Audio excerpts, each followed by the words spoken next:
Curious George in the Snow by Margaret and Harries. This is George. George was a good little monkey and always very curious. One cold day, George went to a winter sports competition with his friends, the man with the yellow hat. They were outside all morning and wanted to warm up with a hot drink. At the ski lodge on top of the mountain, the man said, "George, why don't you wait at this table while I get you some hot chocolate? I'll be right back, so don't get into any trouble."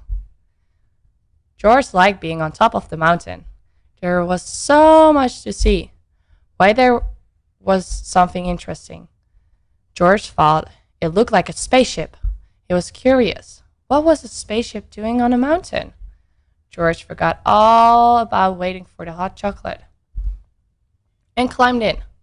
A man in a racing suit saw him and said, "What are you doing in my sled?" He tried to stop George, but it was too late. The sled shot down the mountain, with George inside. "This is no spaceship," thought George. "This is a rocket." "Stop that monkey!" the man yelled, but George could not stop, and there was no one to stop him as he sped faster and faster through the snow. Suddenly, the sled slipped sideways. George didn't know how to steer. The sled swished through some trees and whacked into a pole. Luckily, George was not hurt, but this was not where he was supposed to be. Now how would he get up the mountain? George looked at the sled. It was stuck by the pole. He looked up the pole. Now he could see how a little monkey could get to the top of the mountain. George climbed the pole, and when an empty seat came close enough, he jumped. What a view from up in the air! George could see everything. As he rode up the mountain, he watched tiny skiers race down. When he reached the top, George was happy to see the ski lodge. This was where he was supposed to be. George found the table, but he couldn't find the man with the yellow hat. Where could he be? George looked down the mountain. There was someone who looked like his friend. Maybe his friend was going down to get George. But how could George get down the mountain this time? If only he had another sled. Why, here was a monkey-sized sled, and gave himself a push. The sled was quick to pick up speed on the steep mountain. George zigged this way and that way, then another way, all together. He flew over the hill and landed on the raceway. "It's a monkey!" yelled a boy, and the crowd cheered. "Woo!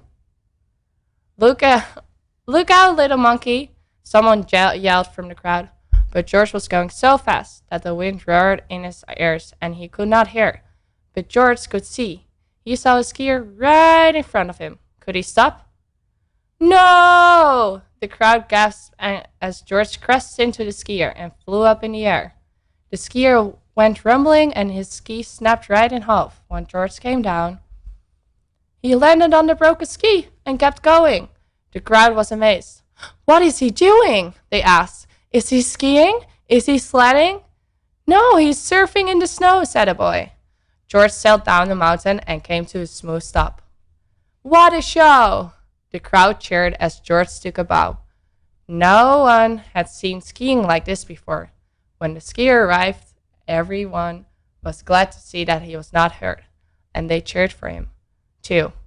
Soon the man with the yellow hat arrived. He was glad to find George. George was glad to finally find his friend. The man with the yellow hat made his way through the noisy crowd to apologize to the skier. "I'm sorry George caused so much trouble," he said. "That's okay," said the skier. "I still have another race and another pair of skis," then he said. "That was some skiing, George." Later that day, the skier raced again and won. It was a new record. The crowd went wild. They were still cheering when the skier found George at the finish line. "Thanks to you, George. This big crowd stayed to cheer me on," he said. "I could have won without them, or without you." He lifted George to his shoulders and the crowd cheered once more time for the favorite monkey skier, George. The end.